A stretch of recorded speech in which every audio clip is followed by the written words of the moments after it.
Brother Mamba here. Today I'm going to talk about appreciation. Why is it important to appreciate each other as husband and wife?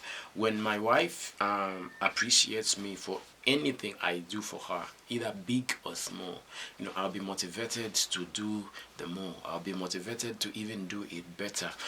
Equally is the same when I do that to my wife. When I'm able to value every big and small thing that my wife does, I'm actually making her aware that she's a person of value. You are not of value because of the money that you provide, but you are of value based on how people appreciate you. If you and me agree that there are people who work so hard, but because they are not appreciated at their work, at their workplaces, they are demoralized and they feel like going for work is a burden. That is how some marriages feel like. When I do the best for my wife, or my wife does the best for me, but I do not want to reciprocate, or my wife does not want to reciprocate, the relationship will become one-sided and eventually it will crash. So we lift each other up, through appreciation.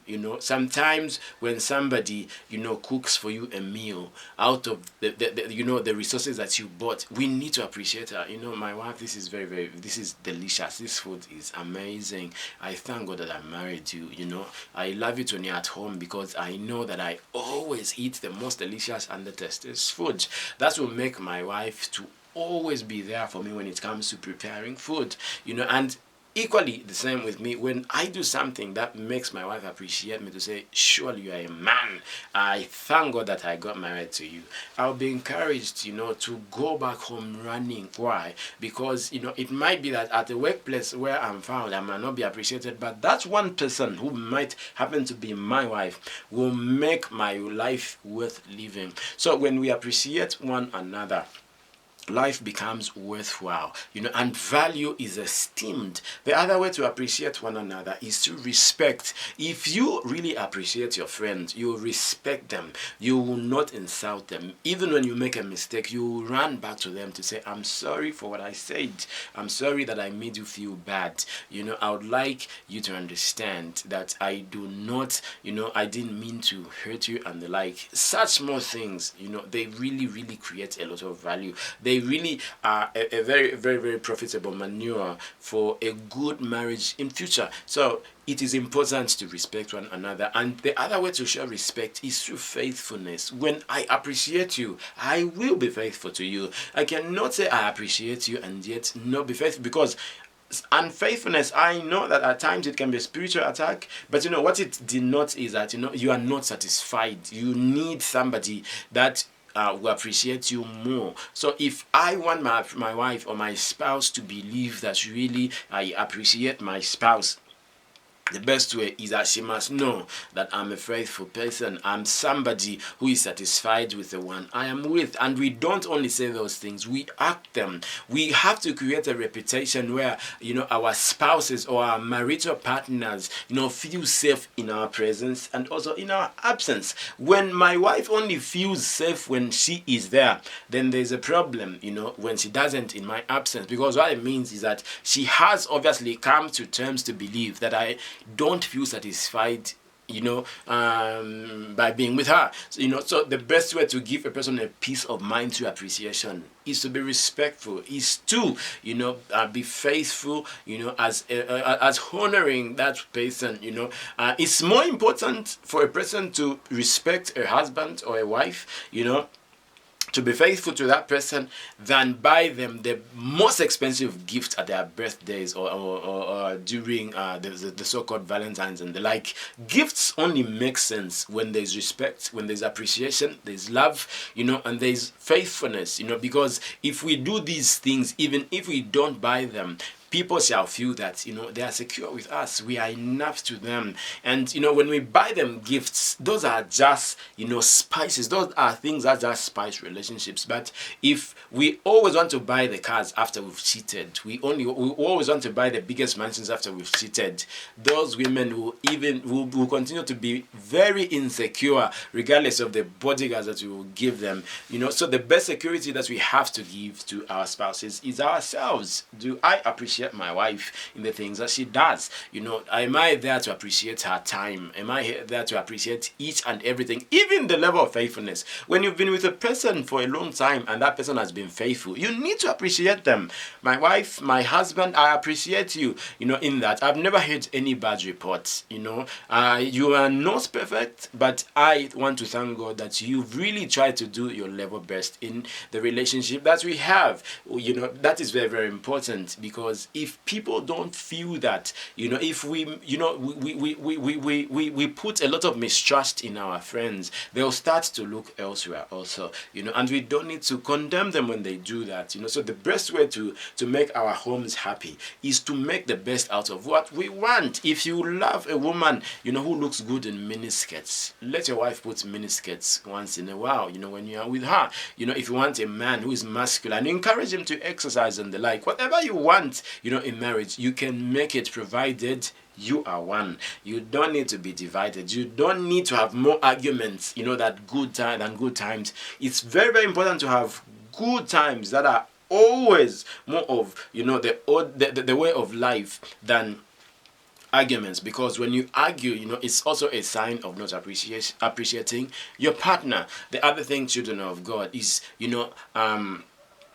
making our friends or our partners actuate their dreams. If I love my wife and my wife wants to do something in her life, I must be there to support her. I must be there to say, what is it that you require? How do you think you can be able to attain this? Whichever way, I want you to understand that you have my support. I'll be there for you. Unlike shutting down every dream of your partner. Your partner says, maybe I want to be a man of God, and you're like, you a man of God? Please dream elsewhere. I want to go to school for a wife. You going to school? Don't I provide anything? Sometimes it's not that we provide things. Sometimes, is that people have to really, what makes a person feel relevant is by doing that which God created them for. So, if I have a wife who was given, or who has been given the grace to sing, somebody who's been given the grace to be a nurse, and I'm a billionaire, and, just confine her to the monies that I have. Every time she says, I want to go out there and nurse some people, the nurse the odd or do ABC. And I said, don't I provide enough? Money is not everything. People with money have died miserably. They've died lonely. A person can be very rich but lonely. What makes somebody feel part of the crowd is when you are there to support them, to encourage them, to make them know that they are people of value and that they can make it on this earth. Once people feel that they are people of value and that we appreciate their value, they'll be able to do even more. It's very discouraging for a woman or a man to be supported out there when actually his own home or our own home puts ridicule and mediocrity all around the gifting that person has been given. So, children of God, this is what I had for you. Let's learn to appreciate one another. Our love must not only be verbal, but it must be practical. We have to respect one another. We need to be faithful to each other. Then all these gifts, the children and other things, shall really be a blessing. The cars, whatever we may have, they shall have meaning to us. Gone are the days as children of God, when statements were made to say, I'm here because of my children. In the first place, God did not marry us to our children. He married us to our spouses. So our relationships as husband and wife must be stronger than the relationships we have for our children. It's also, I think, an error to say, I do all these things for my children. Yes, we know that you have to leave an inheritance, but don't let us not mention our children without mentioning our spouses, because in the first place, those children never just dropped from heaven. Why is it that God, being the Almighty, could never drop our children direct from heaven, but He passed through, they came through a man or a woman? It's because God wants us to learn to appreciate one another, in that God understands the value of a mother and a father in a home. So let it be like that. And finally, if our children are going to appreciate marriages, they'll appreciate them based on what they see from their own home. We are pioneers of good marriages. A good husband and a good wife ensures that there is peace and love at home, so that even their children shall be able to have that desire to get married, and like children saying, I am not going to fall in love, I wouldn't like to go through what my mom went through, when she was married to my dad.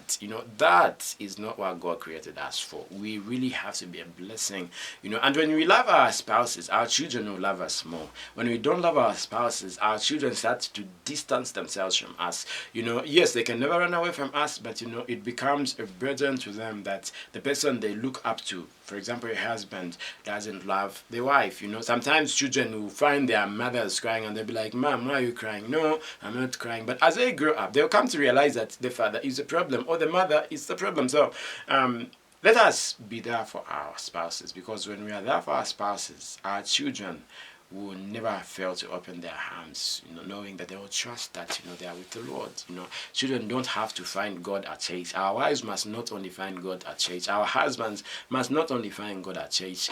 God must be in our families. The first person to see God into is the wife, the husband, or the children. Then when we go out, we shall really be these genuine blessings. May the Lord bless you. Thank you for watching. I'm Brother Mamba.